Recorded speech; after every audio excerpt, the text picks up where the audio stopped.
Welcome to China in Focus. I'm Tiffany Meyer. Our top story: President Trump banning funding for virus research that some say led to the COVID-19 pandemic, why China is getting called out, and how the executive order is meant to protect Americans.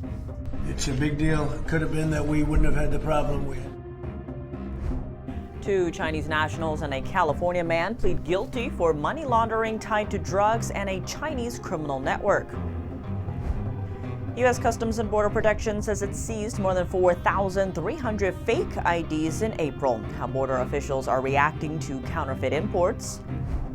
And the House Monday unanimously passed the Falun Gong Protection Act. The act sanctions foreigners involved in forced organ harvesting in China. We sit down with a family member and a human rights group linked to the faith group for their reaction.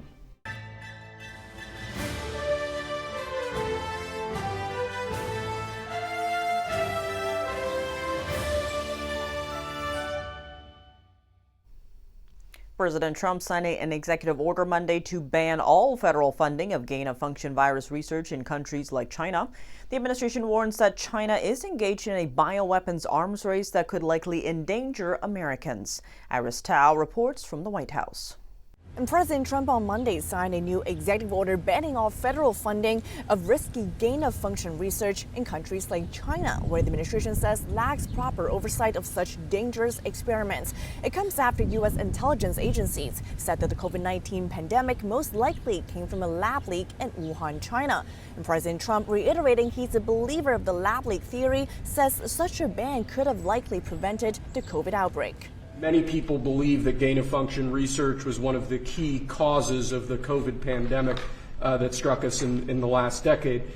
It's a big deal. It could have been that we wouldn't have had the problem we had. Gain-of-function research is a type of biomedical research where pathogens are enhanced to make them more potent or change the way that they function. The administration says the new funding ban is to protect Americans from lab accidents, such as those that likely caused COVID-19, which cost the world 20 million lives and at least $25 trillion. Robert F. Kennedy Jr., the health secretary, says a lot of gain-of-function research was moved offshore to the Wuhan lab in China, and China has been engaging in a bio-arms race that could endanger American lives. We have an launched bioweapons arms race all around the country, all around the world, so that China is engaged in it, developing all kinds of weapons using AI and CRISPR technologies that are really devastating. Reporting from the White House, Iris Tao, NTD News. A federal case gets 3 guilty pleas tied to a massive Chinese money laundering ring. 3 individuals, 2 Chinese nationals and a California resident, pleaded guilty to charges linking them to a vast criminal network. Authorities say the operation funneled $92 million in illicit proceeds, much of it linked to drug trafficking routes stretching from Mexico into the U.S. Federal prosecutors describe all 3 individuals as part of a sophisticated Chinese money laundering organization. The defendants admitted to charges including money laundering, conspiracy, and handling illicit proceeds and conducting monetary transactions. Each count carries a maximum sentence ranging from 10 to 20 years behind bars. The announcement came from the U.S. Attorney's Office for the Western District of North Carolina on May 1st. In a statement, prosecutors warn, quote, "Let this case be a warning to foreign money launderers and drug traffickers who exploit the U.S. financial system to fund criminal networks, fuel addiction in our communities, and spread violence in our streets." U.S. Customs and Border Protection seized more than 4,300 fake driver licenses last month. According to officials, 485 shipments containing fake IDs and counterfeit goods arrived in the U.S. from Hong Kong and China in April. The shipments had been headed for locations across the U.S. CBP's Chicago area port director warned that foreign terrorist and criminal organizations used counterfeit IDs to hide illegal activities. The Office of the U.S. Trade Representative reported that China remains the world's leading source of counterfeit items that enter the U.S. In a 2024 CBP report, China accounted for over 93% of all counterfeit items seized by U.S. customs officials. Authorities also noted that Chinese exporters abused shipping loopholes to smuggle counterfeit goods and drugs like fentanyl into the country. That avenue was closed last month when President Trump signed an executive order ending a shipping loophole on May 2nd. The rule, called de minimis, had allowed shipments valued at less than $800 to enter the U.S. duty-free. The House passes several China-related bills Monday, including the Falun Gong Protection Act, approved by a unanimous voice vote. It aims to sanction foreign nationals who directly or indirectly participate in the involuntary harvesting of organs in China. NTD's Arlene Richards has the highlights. I ask you to join me in taking a stand against the Chinese Communist Party's systematic persecution of Falun Gong practitioners. After a floor debate, the House on Monday passes the Falun Gong Protection Act by a voice vote. The act imposes sanctions on foreigners involved in forced organ harvesting of religious prisoners in China. Sponsor of the bill, Representative Scott Perry, said he introduced the bill to confront the most egregious, barbaric, medieval human rights atrocities of our current time. Since the early 1990s, the Falun Gong, a spiritual practice rooted in the principles of truth, compassion, and tolerance, has been targeted by the Chinese Communist Party. By 1999, Mr. Speaker, an estimated 70 to 100 million people, roughly 5 to 7% of China's population, were practicing Falun Gong.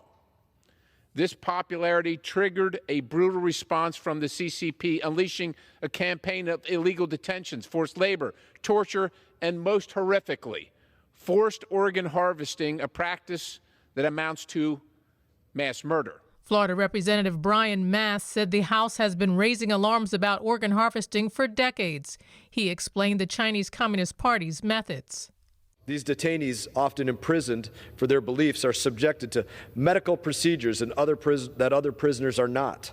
Blood draws, organ examinations, ultrasound scans. These are not for their health.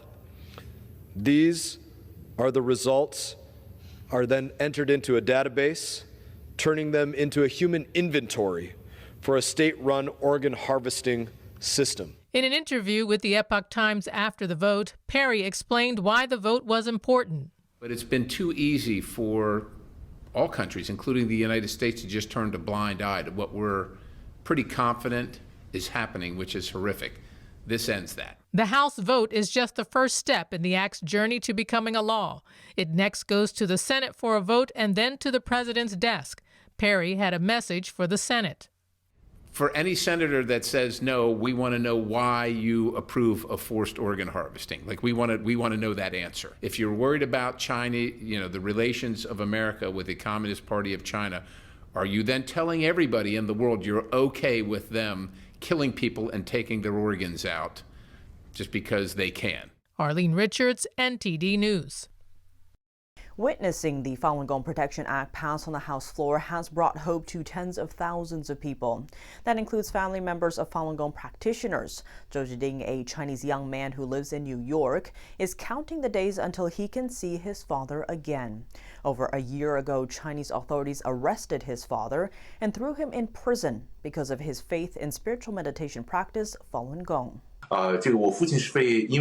My father was sentenced to 8 years in prison because of his personal beliefs. He is already over 60 years old and his teeth are not in good condition. Many of them have fallen out. Zhou says he believes the U.S. bill will effectively urge Chinese authorities of all ranks to stop aiding the regime's persecution of faith. This bill exerts substantial deterrent pressure on the Chinese Communist Party. I hope the Chinese authorities will cease being complicit with the party before it is too late. Levi Browdy, a father of two, is an American business owner. He also chairs the Falun Dafa Information Center, a human rights organization that advocates for the freedom of belief of Falun Gong practitioners.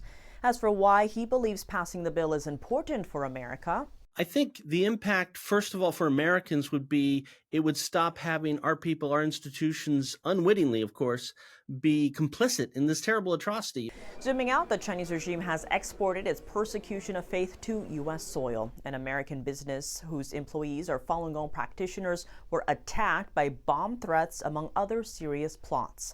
A Chinese practitioner who has been verified as the first surviving witness of the regime's forced organ harvesting also experienced death threats after fleeing China. Because again, this bill is, while it's very focused on forced organ harvesting, that's not the only thing. It really is about protecting Falun Gong practitioners, and a key element of that, and what is in this bill, is having the government look at this and assess this as an atrocity, crimes against humanity, even genocide. And if that becomes formal, official U.S. policy, that'll have ripple effects all over the world. It'll have ripple effects inside China. And I think it would be a monumental step into not only stopping forced organ harvesting in China, but stopping for once and for all the persecution of the Falun Gong religious faith in China. And that would be an immense change, and it would change the lives of millions and millions of people. Levi also expressed gratitude towards Congressman Scott Perry and Pat Ryan, as well as Senator Ted Cruz, for their efforts in bringing this issue to U.S. legislation. Coming up, a House committee debates a bill that would restrict funds to colleges and universities with ties to Confucius Institutes or other institutions linked to China's military, police, or intelligence activities. Details on the key takeaways from the hearing. Chinese air cargo companies are canceling flights to the U.S. following recent changes in U.S. import policies. And Hong Kong authorities arrest 2 family members of a pro-democracy activist now living in the U.S. She, too, is wanted by Hong Kong police. That and more after the break here on China in Focus. Welcome back to China in Focus. I'm Tiffany Meyer. A House committee is calling out Chinese entities of concern.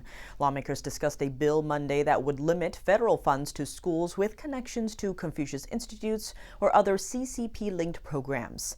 NTD correspondent Jason Blair reports. The House Committee on Rules is discussing the DHS restrictions on Confucius Institutes and Chinese Entities of Concern Act. The bill would restrict funding to an institution of higher education that has a relationship with either a Confucius Institute, Thousand Talents program, and/or, quote, Chinese entity of concern. The bill defines a Chinese entity of concern as, quote, generally any university or college in China that is involved with the Chinese military, police, or intelligence activities. The CCP exploits the open and collaborative nature of American academia to conduct widespread industrial and military espionage inside the United States. The GAO found that 43 out of 74 schools surveyed still maintain a relationship with an entity that supported their previous Confucius Institute. The issue of Confucius Institutes in America seems to be a largely settled issue. Congress has taken multiple steps over the years to limit the presence of these institutions on American campuses, and by most accounts, those efforts have worked. Air cargo carriers are canceling flights from China to the U.S. A global logistics firm reports planned flight cancellations by Air China, China Cargo Airlines, and China Southern Airlines. They're some of China's largest state-owned airlines, and they depend on e-commerce exports for revenue. This follows the end of the de minimis exemption on May 2nd. The rule allowed Chinese exporters to ship packages valued at $800 or less to America duty-free. It was a loophole widely used by Chinese e-commerce giants like Temu and Shein. In response to charges, Temu stopped shipping to the U.S., while Shein has added import fees for American customers. E-commerce made up around 50% of Chinese exports to the U.S., driving up demand for air cargo. A transportation advisory firm estimates the air cargo industry could lose $22 billion in revenue over the next 3 years. Hong Kong authorities have arrested the father and a brother of U.S.-based pro-democracy activist Anna Kwok. Charges laid against the father mark the first time the family of an exiled dissident has been criminally charged. That's under the city's sweeping national security laws imposed by Beijing. Kwok resides in the U.S. and serves as the executive director of the Washington-based Hong Kong Democracy Council.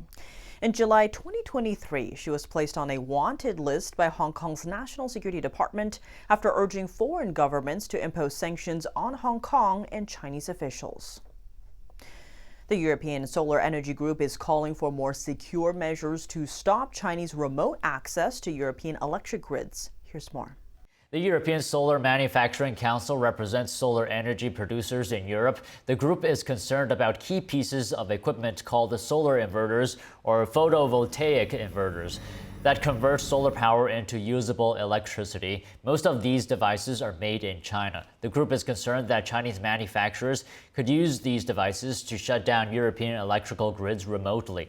The group said over 200 gigawatts of European photovoltaic capacity is already linked to inverters manufactured in China, the equivalent of more than 200 nuclear power plants. And that this means Europe has effectively surrendered remote control of a vast portion of its electricity infrastructure, calling for regulations for all of the European Union similar to those passed in Lithuania, where the country limits Chinese manufacturers' access to wind and solar power grids. Could President Trump stop China from buying Iranian oil? The president threatened that anyone buying oil from Iran will be barred from doing business with the United States. China buys about 90% of Iran's oil. Plus, OPEC announces it will increase oil production above expectations. NTD's Chris Spears spoke with Carly Garner, senior commodity analyst at D. Carly Trading, for a closer look at these developments. Carly Garner, thank you so much for joining us. Thanks for having me. So how reliant is China on Iranian oil in the first place? Well, I mean, the reality is Iran produces about 3 million barrels per day. China's buying about 90% of that. Well, I should say about 90% of Iran's exports. So I think China's getting somewhere around 1.5 million or so barrels a day from Iran. The reality is, everybody's out there looking for the best deal, not necessarily the most morally comfortable deal, especially when we look at China's perspective. So this isn't shocking that they're purchasing from Iran. But in the big scheme of things, global demand for oil is about 100 million barrels per day. So this is actually probably more noise than anything in the big picture, even if we're talking about Chinese consumption. How seriously do you think China would be taking this, though, or how seriously do you think the market would take Trump at his word here? Especially because what he's talking about is barring anybody who buys oil from Iran completely from doing any kind of business with the United States. Yeah, I think everyone's going to probably take it serious. I think we've seen in the recent weeks that Trump has his mindset on certain things, and this is probably how it's going to go. But I will say that right now, trade between the U.S. and China is pretty much frozen. Not completely, but it's as close as you can get because of the extremely high tariffs that the U.S. has put on China. And so I think China at this point is looking at this situation as an inconvenience, not a game changer, simply because we've already thwarted most of the trade between these two countries. So this is just one other thing for them to work around. I think they'll take it, to answer your question, I think they are taking it serious, but I don't think it actually changes their behavior much.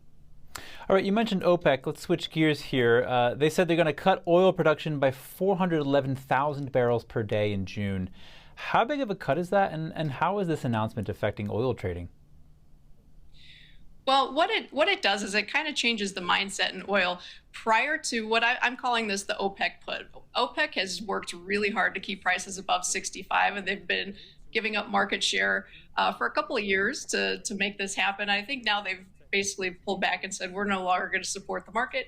And this is a very well-supplied market, especially if we're talking about economic slowdowns due to tariffs and other things going on in the economy. So 400,000 barrels in the big scheme of things isn't a massive supply and demand disruption, but what it is just a mental game changing. We're going from buying dips to selling rallies as speculators. So why is OPEC cutting oil prices now? Well, that's a good question. Their timing is a little bit interesting. We don't know what's going on behind the scenes. I would guess that maybe the regime change in the U.S. probably has a little something to do with it. Who knows how the sausage is being made. But in reality, I mean, OPEC has really been holding the line, and they've suffered financially because of it, because the U.S. has continued to produce. It actually recently got to levels, all-time high production levels in the U.S. So everybody else is hitting the gas while OPEC was tapping the brakes, and I think that they might have even regretted that a little bit. And especially if we're going into a situation where demand destruction could be real. I think OPEC's probably just in a mindset of they want to regain market share and get back, stop I don't want to say subsidizing, but stop, being the nice player in the market and get back to business. Lastly here, Carly, how do you think this decision will affect American consumers? How do you think falling oil prices in general will affect American consumers? And how soon could we see those changes at the pump? Well, I think we can all agree that in the big picture, lower oil prices is better for consumers. It's better for the economy. It kind of greases the wheels of commerce. It works against inflation. And we've gone through, obviously we've all suffered for 3 years of excessive inflation, and it's still pinching consumers. And I think this is going to be a nice relief. The problem is the reason oil is selling off, in addition to OPEC supply and other things, is probably economic uncertainty. In fact, it is economic uncertainty. And I think that's probably going to continue. I suspect oil is going to the low 50s, high 40s. The last time Trump was in office, 65 was kind of the ceiling, and it traded well below that most of the time. And I think we're going to get a repeat. It's too early to tell. I mean, we're just really early into everything. But again, I think 65 is a ceiling, and the floor is probably in the low 50s or 40s, at least in the short run. And I mean, this is good for, unless you're in the oil business and you're a producer, in the shale areas, maybe this is probably a good thing for us. All right, Carly Garner, thank you so much. Thank you.